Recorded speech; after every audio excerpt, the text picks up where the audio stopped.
Caríssimos irmãos, caríssimas irmãs, louvado seja nosso Senhor Jesus Cristo.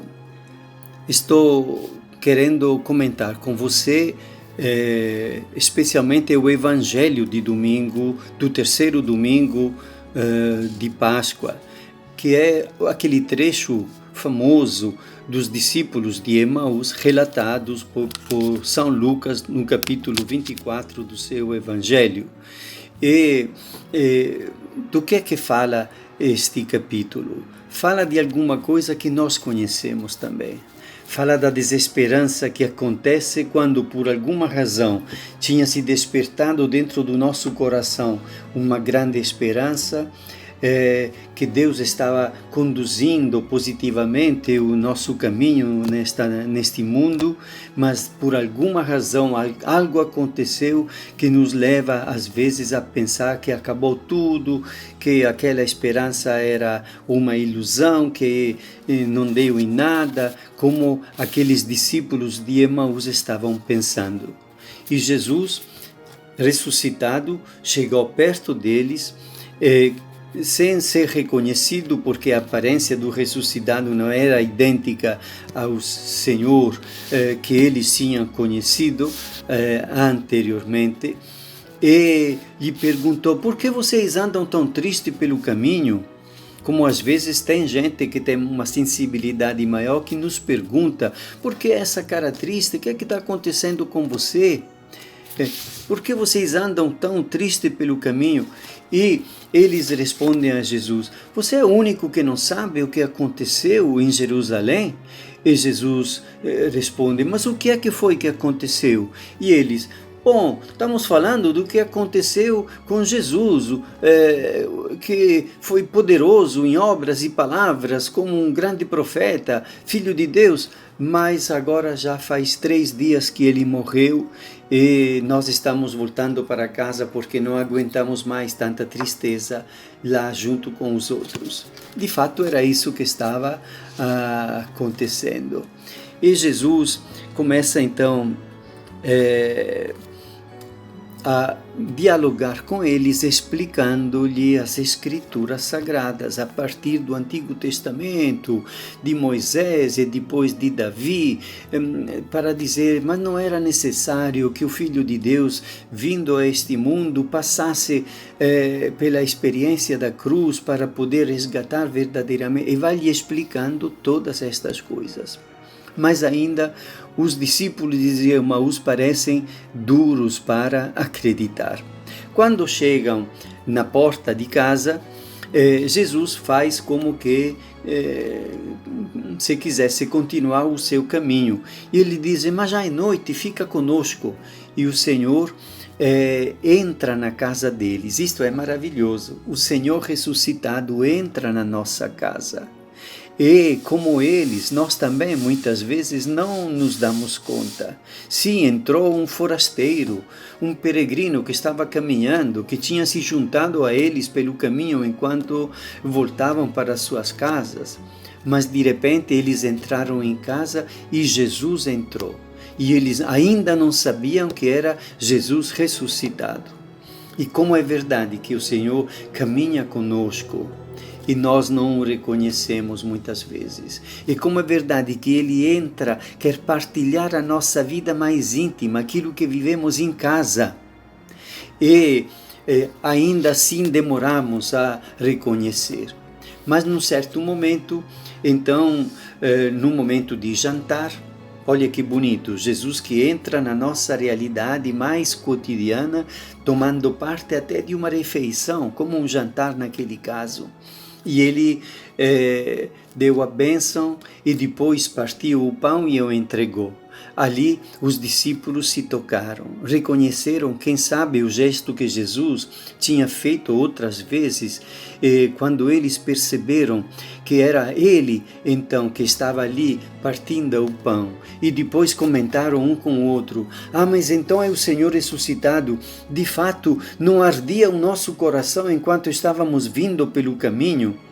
Quer dizer, explicando as Escrituras, o coração dele estava fervendo, estava reativando aquela esperança, estava mantendo aceso aquele entusiasmo antigo, mas ainda faltava aquela centelha, aquela faísca da fé pela qual pode dizer: Tu, Senhor, aqui entre nós.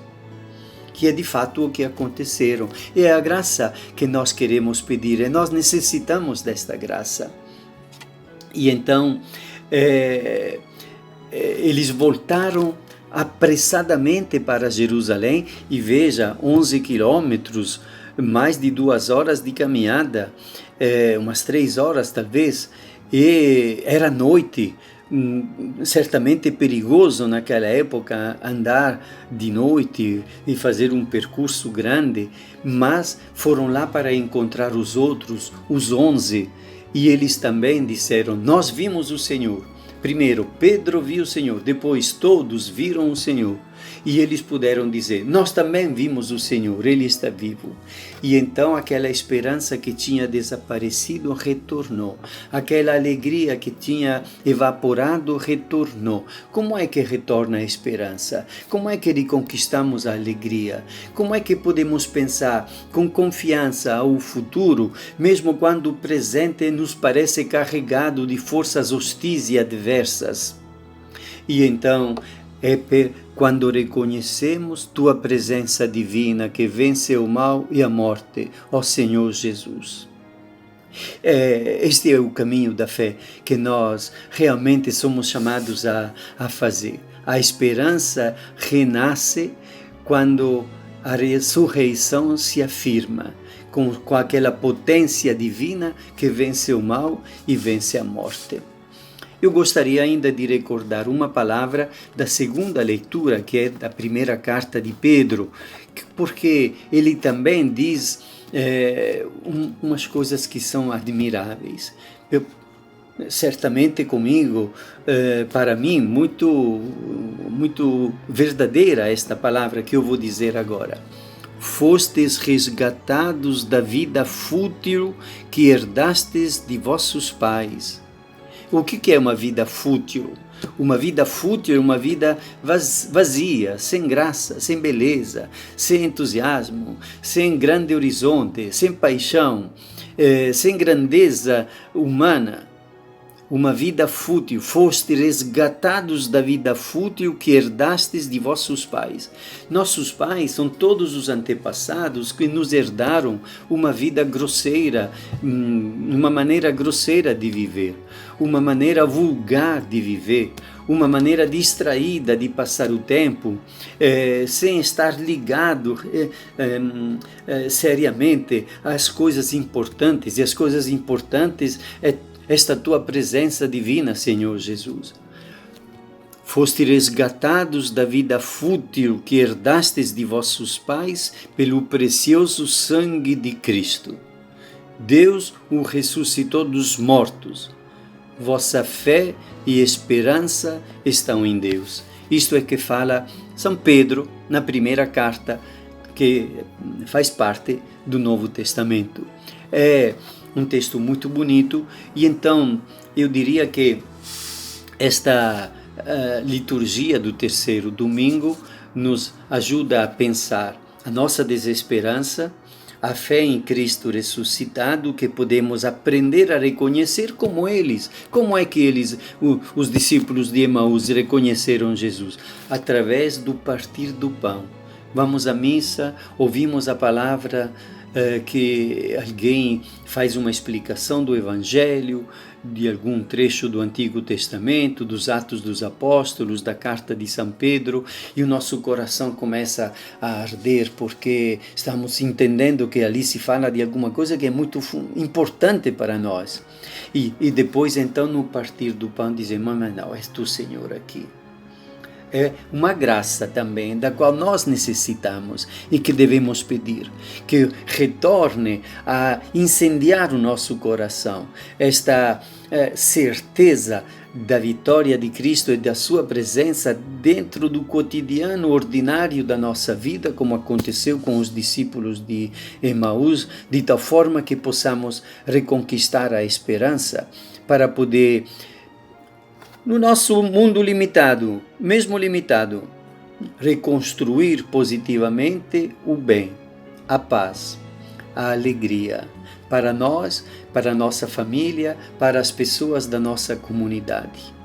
Porque quando nós temos a certeza desta presença divina que vence o mal e vence a morte, nos tornamos fatores de construção positiva da vida, segundo o desígnio de Deus, segundo as orientações que o próprio Jesus nos dá. E eu quero terminar recordando por refrão somente do Salmo responsorial. Vós me ensinais vosso caminho para a vida, junto de vós felicidade sem limite. Mesmo no meio do coronavírus, mesmo no meio de tantas outras confusões que acontecem neste mundo, nós podemos dizer ao Senhor: vós me ensinais o vosso caminho para a vida, junto de vós felicidade sem limites, ó Senhor.